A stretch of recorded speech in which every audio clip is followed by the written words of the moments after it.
HiTV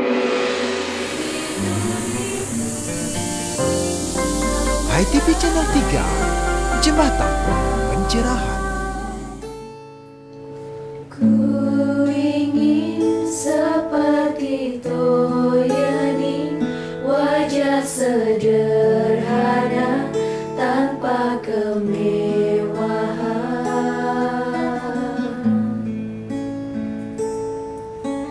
namun sungguh sangat berguna bagi kehidupan alam maya pada. Pemirsa, kita jumpa lagi dalam kanal YouTube HiTV Channel 3, Jembatan Pencerahan.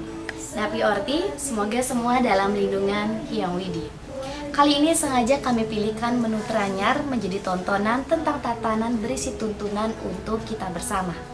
Senang sekali saya Widi Puspitarani, inilah High Schooling Sekolah Rumah Hindu Dharma, dilanjutkan tayangan menarik lainnya.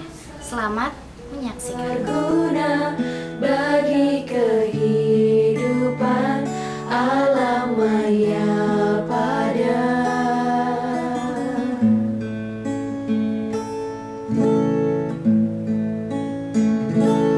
Wajah yang bening penuh makna hening, sangat berarti bagi kehidupan kita.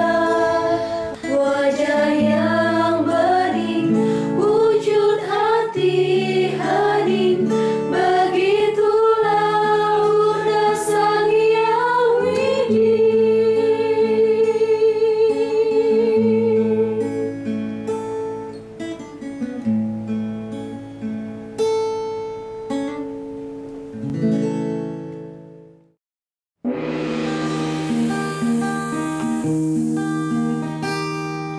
Inilah media yang Berikut ini kita ikuti program utama High Schooling Sekolah Rumah Hindu Dharma.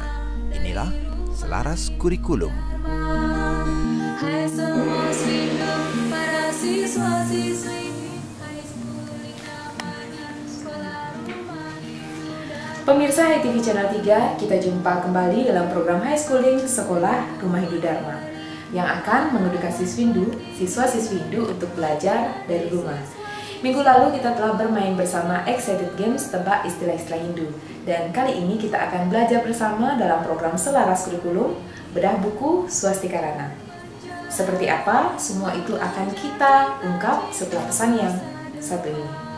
Acara ini disponsori oleh Galeri Bukuku, Mengemas Kata, Menata Aksara, Peace of Mind, Oase di pusat kota.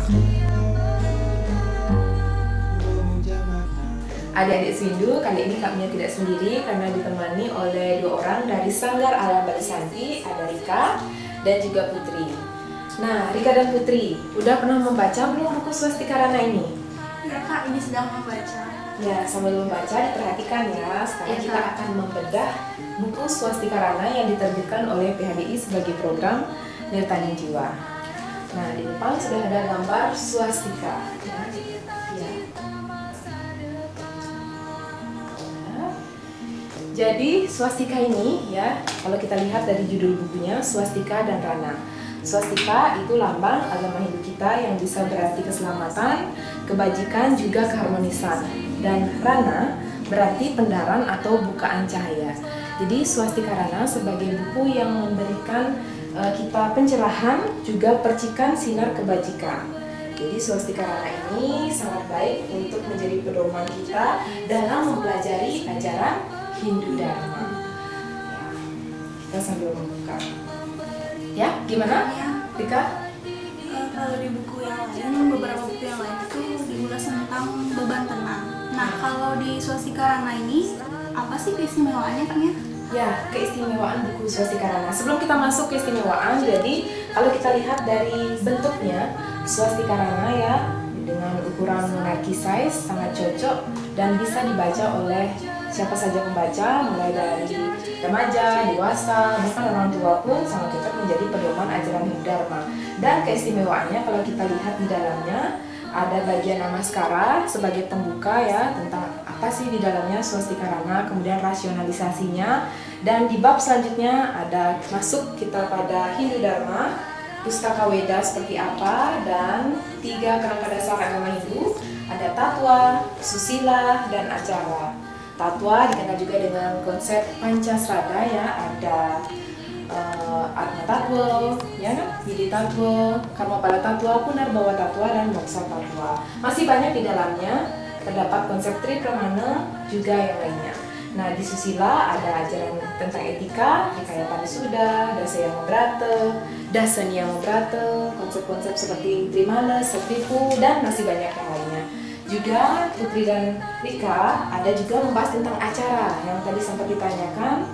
Kita juga ada tentang makna melakukan upacara yatnya, juga ada tentang pelaksanaan yatnya, mulai dari konsep dari wariga, dewasa, dan hari-hari suci. Ya?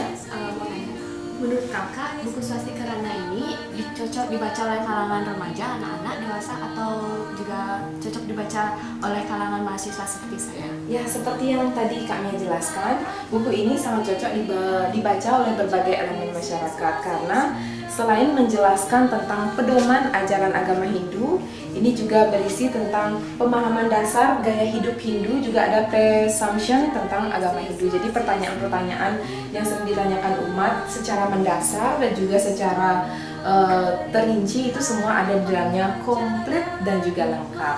Dan dilengkapi juga karena Kak Mia bilang komplit dan lengkap, juga ada doa sehari-hari sebagai pedoman kita dalam melaksanakan kegiatan rutinitas sebagai umat Hindu. Jadi adik-adik, swastika rana ini sangat baik untuk dibaca karena sesuai dengan pengertiannya ya. Sebagai bukaan cahaya swastika, cahaya ini sangat penting sebagai pedoman dan seluruh para penganut Hindu yang hendak memasuki gapura Hindu Dharma. Ya, baiklah adik-adik seminggu yang ada di rumah, itulah dia tadi sedikit penjelasan tentang buku swastika rana. Semoga dapat bermanfaat dan menginspirasi adik-adik untuk belajar dari rumah. Tetap menjadi yang terbaik untuk keluarga. Salam damai, Channel 3.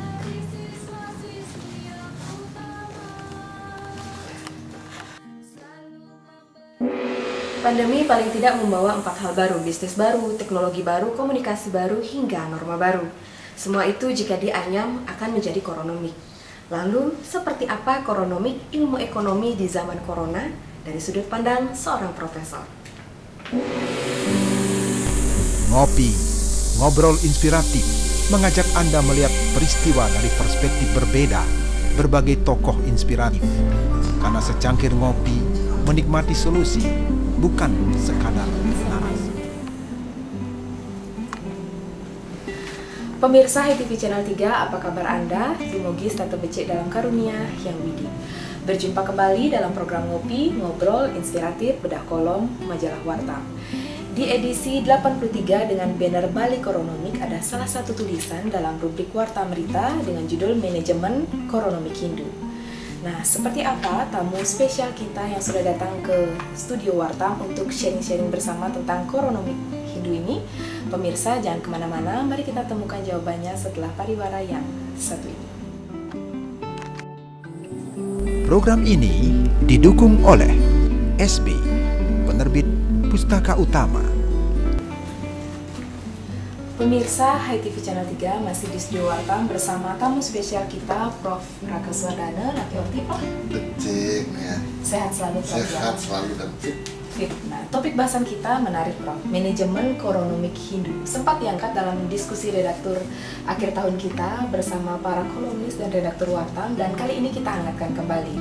Nah, apa sih, Prof, yang melatar belakangi gagasan Wartam ini tentang koronomik Hindu ini, Prof? Bisa nggak diuraikan? Nah, begini, ketika kita bicara tentang manajemen, tentu kita bicara tentang bagaimana kita akan mengimplementasikan sesuatu untuk mengatasi sesuatu, mulai dari perencanaan sampai dengan akhir dari semua aktivitas itu. Nah, ketika kita bicara koronomik, yang asal katanya corona ini kan kita tidak sempat pikirkan sebelumnya. Dia mendadak datang sehingga itu memerlukan sesuatu yang berbeda ketika mengatasinya. Ketika orang-orang menghadapi ini dia tidak pada persiapan, maka manajemen koronomik ini hampir sama dengan manajemen krisis. Kenapa? Karena memang tidak ada persiapan untuk menghadapinya. Ada masa prakrisis, pada saat krisis dan pasca krisis. Itu yang dinamakan manajemen koronomik Hindu. Oh, begitu Prof ya. Lalu Prof, antara manajemen koronomik Hindu dengan manajemen krisis ini letak persamaannya di mana? Sedangkan kan kita ketahui manajemen koronomik Hindu ini pola pengelolaan ekonomi di tengah pandemi gitu Prof ya. Mungkin ada sesuatu hal yang menyamai? Oke. Persamaannya adalah ketika hal ini tidak ada perencanaan sebelumnya. Kita tidak siap kadang-kadang. Hal yang terduga-duga. Hal ini tidak terduga ada terjadinya banyak kejadian-kejadian dalam kehidupan kita yang kadang-kadang kita tidak siapkan. Nah, untuk itu maka penting bagi setiap orang mempersiapkan itu tanpa, meskipun itu tidak akan terjadi. Nah, ini yang sama dengan krisis. Kita harus siap menghadapi sesuatu yang kira-kira kita tidak persiapkan sebelumnya. Nah, Prof, kalau seperti itu persamaannya, nah bagaimana nih tahapan-tahapan atau fase yang harus dilalui dalam manajemen koronomik Hindu ini bagi umat Hindu kita, Prof? Begini, dalam kehidupan sehari-hari kita memang sering sekali kita tidak memperkirakan sesuatu. Maka untuk yang akan datang, kita harus punya konsep atau pemikiran bahwa kita harus apapun harus dipersiapkan. Terutama karena kaitan dengan kehidupan sehari-hari dari sisi ekonomi. Orang-orang kita jarang sekali mempersiapkan itu. Apakah punya tabungan dan lain sebagainya. Yang kira-kira kalau dalam perjalanannya tidak bisa dilakukan sesuatu yang bisa menghasilkan, ya sudah siap. Nah itu, ya, kan kita perlu hidup sehari-hari butuh makan, minum dan lain sebagainya. Itu yang kadang-kadang. Nah, itu hal yang utama yang bisa kita penuhi, terutama untuk perencanaan lebih matang lagi di tengah corona. Prof, terakhir sebagai closing statement mungkin bisa memberikan pesan motivasi bagi umat Hindu dalam melaksanakan aktivitasnya, mungkin pengelolaan ekonomi dalam hal ini, dalam perputaran iatnya juga, dalam kehidupan sehari-hari makan dan minum dan pangan papan sandang seperti itu Prof ya, untuk umat Hindu dimanapun berada. Hidup ini pasti akan berjalan dan kita kadang-kadang tidak berpikir apa yang akan terjadi di masa datang. Sebagai umat yang beragama, semua umat beragama, tentunya agama Hindu, kita harus juga siap seperti itu. Nah, makanya dalam kehidupan sehari-hari kita tidak bisa mengabaikan kalau misalkan kita harus punya tabungan yang paling tidak sedikit untuk menghadapi sesuatu yang akan terjadi di masa datang. Untuk itu, sebagai umat Hindu di seluruh dimanapun berada, maka kita harus siapkan apapun yang akan terjadi di masa datang meskipun tidak terpikirkan. Demikian. Ya, jadi kita harus pikirkan kembali dan planning dengan baik ya untuk pembentukan tata kelola khususnya manajemen koronomik Hindu ini. Pemirsa HTV Channel 3, kalimat akhir yang disampaikan Prof Rake menjadi penutup sajian program Ngopi Ngobrol Inspiratif kita kali ini. Saya Mia Gandewa bersama Prof Rake undur diri, semoga tayangan ini dapat bermanfaat dan menginspirasi untuk kita bersama. Salam damai, Channel 3.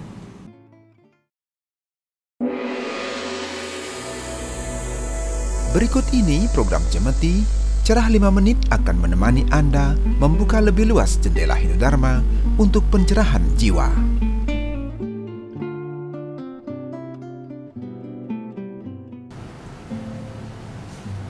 Pemirsa HTV Channel 3, apa kabar Anda? Dumugi serta rahayu dalam karunia yang widi.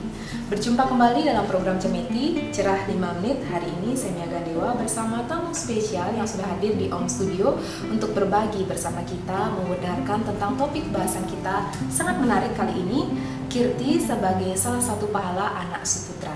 Nah, seperti apa pahala atau hasil yang didapatkan bagi anak suputra yang berbakti kepada orang tuanya? Pemirsa jangan lewatkan tayangan Cemeti setelah pariwara yang satu ini.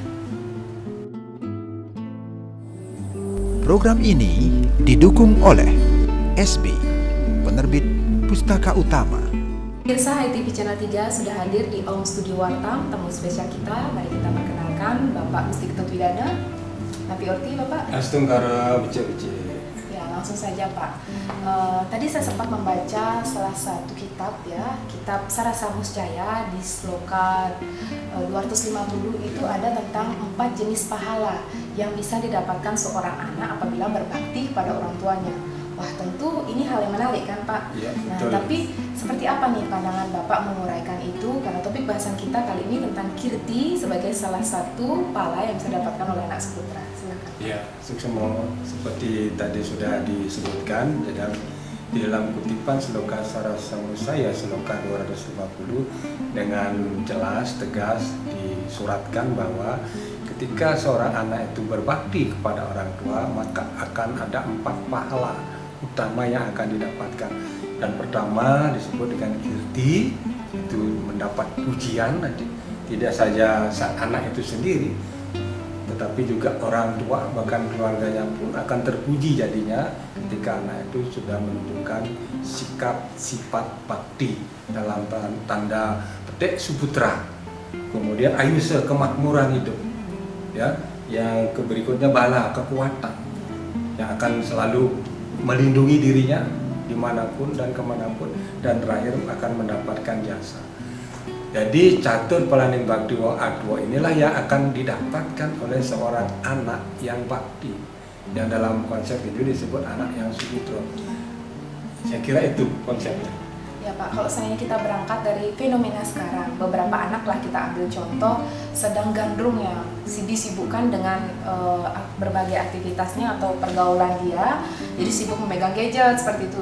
Nah, bagaimana menurut pandangan Bapak contoh kirti ini pahala, salah satu pahala dari konsep catur tadi, agar bisa masuk meresap, jadi tidak seolah-olah memikirkan hasil, mendapatkan pujian seperti itu, tapi anak-anak ini melewati proses itu Pak. Ya. Jadi kita tidak bisa memungkiri, tidak bisa menghindari bahwa situasi kekinian, gaya hidup, pergaulan hidup, cara hidup membuat anak-anak kekinian itu cenderung lebih dipengaruhi oleh dunia luar. Katakanlah seperti disebutkan tadi, perangkat teknologi gadget, HP, smartphone dan sebagainya seolah telah menjadi bagian dari hidupnya, sehingga cenderung melupakan apa yang sebenarnya menjadi esensi dasar sebagai seorang anak yang wajib untuk selalu berbakti pada orang tua. Contoh yang paling sederhana saja, bagaimana seorang anak meskipun di tengah pengaruh global, digital, milenial dan sebagainya, tapi dia tetap kental untuk menjalankan swadharmanya sebagai seorang anak. Contoh sederhana saja, tetap melakukan aktivitas dari sambil misalnya 3 kali sehari, melaksanakan kewajiban mesaiban atau mencot, yang itu sebenarnya menjadi pondasi bagi penanaman nilai-nilai karakter kehinduan, yang kalau itu diperkuat, dikuatkan, apapun pengaruh dunia luar dalam bentuk apapun tidak akan mudah menggoyahkan keyakinan, keimanan, kesadaran dan kebenaran untuk terus berbakti kepada orang tua. Saya kira itu. Ya, terakhir untuk menguatkan pemahaman pemirsa HITV Channel 3 tentang konsep atau jenis kirti sebagai salah satu pahala yang bisa didapatkan anak suputra, begitu Pak ya. Seperti apa sih Pak contoh nyata sehari-hari, baik berpikir, berkata, berbuat, itu biar pemirsa lebih paham. Nah, tentang kirti kan tadi sudah disebutkan, berarti mendapat pujian.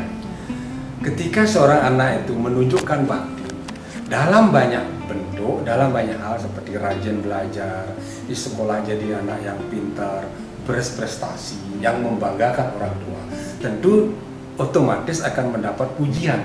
Tidak saja terhadap diri sang anak tersebut, terhadap orang tua, bahkan keluarganya pun terangkat mendapat pujian. Dan dalam konteks dalam kehidupan masyarakat Bali misalnya, ketika seorang anak itu jadi anak yang baik, cerdas, pintar, berprestasi, pujiannya tentu antara lain dengan kalimat kata-kata sirasane maduena alen iki.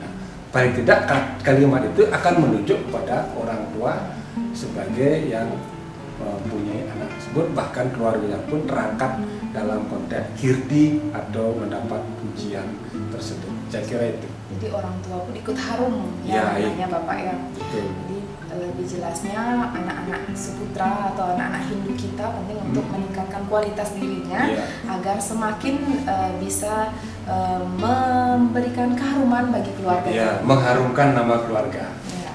Saya kira itu. Demikian pemirsa HITV Channel 3, itulah tayangan Cemeti kita bersama Bapak Gusti Ketut Widana yang telah mengedarkan tentang kirti sebagai salah satu pahala yang bisa didapatkan bagi anak suputra. Semoga dapat bermanfaat dan menginspirasi untuk kita bersama. Salam damai, Channel 3.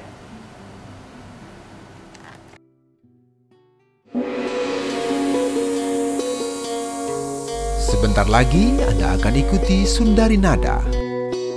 Jalinan makna di balik nada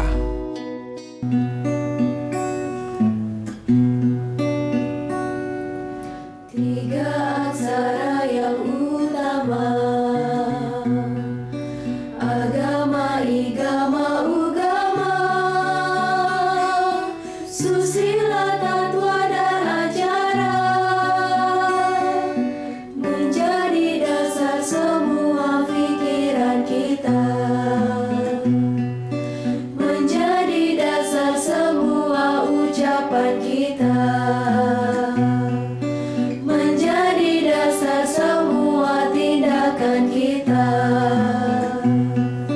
menjadi dasar semua tindakan kita.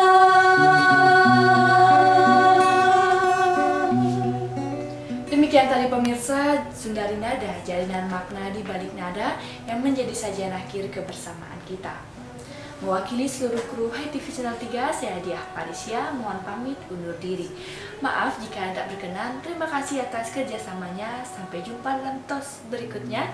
Salam damai Channel 3. Tiga aksara yang utama, agama, igama, ugama, susila, tatwa, dan ajaran, menjadi dasar semua pikiran kita, menjadi dasar semua ucapan kita, menjadi dasar semua tindakan kita, menjadi dasar semua tindakan kita.